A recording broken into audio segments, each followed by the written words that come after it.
हमें सपोर्ट करने के लिए चैनल को सब्सक्राइब अवश्य करें। इस वीडियो में हम कहानी सुनेंगे, वास्तव में सुखी कौन है। एक भिखारी किसी किसान के घर भीख मांगने गया। किसान की स्त्री घर में थी। उसने चने की रोटी बना रखी थी। किसान जब घर आया, उसने अपने बच्चों का मुख चूमा। स्त्री ने उसके हाथ पैर धुलाए। उसके बाद वह रोटी खाने बैठ गया। स्त्री ने एक मुट्ठी चना भिखारी को डाल दिया। भिखारी चना लेकर के चल दिया। रास्ते में भिखारी सोचने लगा, हमारा भी कोई जीवन है। दिन भर कुत्ते की तरह मांगते फिरते हैं, फिर खाना क्यों बनाना पड़ता है। इस किसान को देखो, कैसा सुंदर घर है। घर में स्त्री है, बच्चे हैं। अपने आप अन्न पैदा करता है, बच्चों के साथ प्रेम से भोजन करता है। वास्तव में सुखी तो यह किसान है। इधर वह किसान रोटी खाते खाते अपनी स्त्री से कहने लगा, नीला बैल बहुत बूढ़ा हो गया है, अब वह किसी तरह काम नहीं देता। यदि कहीं से कुछ रुपयों का इंतजाम हो जाए तो इस साल का काम चले। साधुराम महाजन के पास जाऊंगा, वह ब्याज पर दे देगा। भोजन करके वह साधुराम महाजन के पास गया। बहुत देर चिरोरी विनती करने पर 1 रुपया सैकड़ा ब्याज पर साधु ने रुपये देना स्वीकार किया। एक लोहे की तिजोरी में से साधुराम ने एक थैली निकाली और गिनकर अपने रुपये किसान को दिए। रुपये लेकर किसान अपने घर को चला। वह रास्ते में सोचने लगा, हम भी कोई आदमी हैं, घर में 100 रुपये भी नगद नहीं। कितनी जरूरी विनती करने पर उसने रुपये दिए हैं। साधु कितना धनी है, उसके पास सैकड़ों रुपये हैं।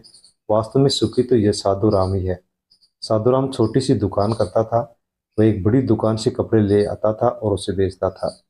दूसरे दिन साधु राम कपड़े लेने गया। वहां सेठ पृथ्वीचंद की दुकान में कपड़ा लिया। वह बैठा ही था कि इतनी देर में कई तार आए। कोई बम्बई का था, कोई कलकत्ते का। किसी में लिखा था 10 लाख मुनाफा हुआ, किसी में 5 लाख का। साधु महाजन ये सब देखता रहा। कपड़ा लेकर वह चलाया। रास्ते में सोचने लगा, हम भी कोई आदमी हैं, 100-500 जुड़ गए, महाजन कहलाने लगे। पृथ्वीचंद कैसे हैं, एक दिन में लाखों का फायदा। वास्तव में सुखी तो यह है। उधर पृथ्वीचंद बैठा ही था कि इतने ही में तार आया कि 10 लाख का घाटा हुआ। वो बड़ी चिंता में था कि नौकर ने कहा, आज लाट साहब की राय बहादुर सेठ की दावत है, आपको जाना है, मोटर तैयार है। पृथ्वीचंद मोटर पर चढ़कर राय बहादुर की कोठी पर चला गया। वहां सोने चांदी की कुर्सियां पड़ी थी। राय बहादुर जी से कलेक्टर कमिश्नर हाथ मिला रहे थे। बड़े बड़े सेठ खड़े थे। वहां पृथ्वीचंद सेठ को कौन पहुंचता। वे भी एक कुर्सी पर जाकर बैठ गया। लाट साहब आए, राय बहादुर से हाथ मिलाया, उनके साथ चाय पी और चले गए। पृथ्वीचंद अपनी मोटर में लौट रहे थे। रास्ते में सोचते आते हैं, हम भी कोई सेठ हैं, 4 लाख के घाटे से घबरा गए। राय बहादुर का कैसा ठाट है।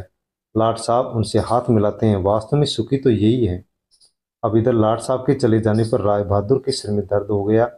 बड़े बड़े डॉक्टर आए, एक कमरे में पड़े थे। कई तार घाटे के एक साथ आ गए थे। उनकी भी चिंता थी, कारोबार की भी बात याद आ गई। वे चिंता में पड़े थे, तभी खिड़की से उन्होंने झांक कर नीचे देखा। एक भिखारी हाथ में एक डंडा लिए अपनी मस्ती में जा रहा था। राय बहादुर ने उसे देखा और बोले, वास्तव में तो सुखी यही है। इसे न तो घाटे की चिंता न मुनाफे का फिक्र। इसे लाट साहब की पार्टी भी नहीं देनी पड़ती। सुखी तो यही है।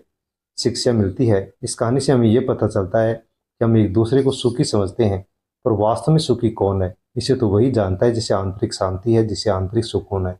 आप चाहे भिखारी हो, चाहे करोड़पति हो, लेकिन आपके मन में जब तक शांति नहीं है, तब तक आपको सुकून नहीं मिल सकता। इसलिए जो है उसी में संतुष्ट रहे। कहानी अच्छी लगे तो लाइक शेयर अवश्य करें, सब्सक्राइब करें। कहानी अच्छी लगी हो तो वीडियो को व्हाट्सएप, फेसबुक, टेलीग्राम के माध्यम से अन्य लोगों तक शेयर अवश्य करें। चैनल को सब्सक्राइब कर लें। धन्यवाद।